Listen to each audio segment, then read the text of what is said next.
Start by adding a text layer to the timeline. Delete the default text and repeatedly type the following symbol. Scroll down and select the curve option.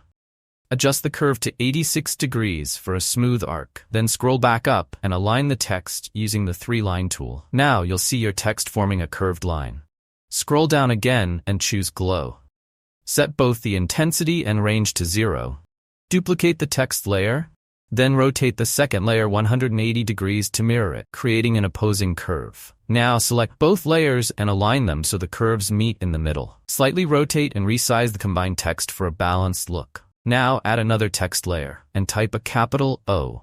Place this O at the beginning of the curved line and adjust its size accordingly. Select the unbounded font to reduce the thickness of the outline around the O. Pick a distinct color to differentiate it from the curved line. Just like before, set the glow's intensity and range to 0.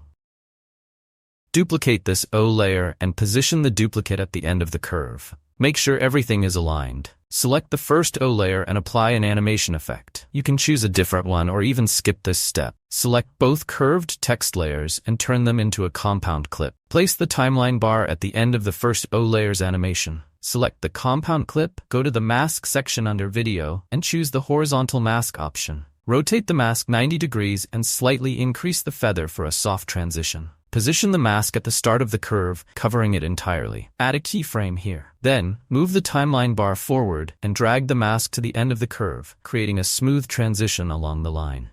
Cut the second O layer at the point of the second keyframe, deleting the beginning part. Apply the same animation effect to this O layer as you did before. Now when you play the animation, you'll see a dynamic curved path connecting the two O's. You can add text, numbers, photos, or videos inside this curved area for extra flair. To take this animation a step further, group all the layers into a compound clip. Move the timeline bar to the point where the curved line first appears. Add a keyframe in the transform section and slightly increase the scale for a zoom effect.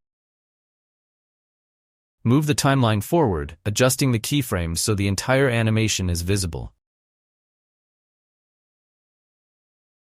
Fine-tune the keyframes, removing any unnecessary ones, and switch to auto curve for a smoother transition.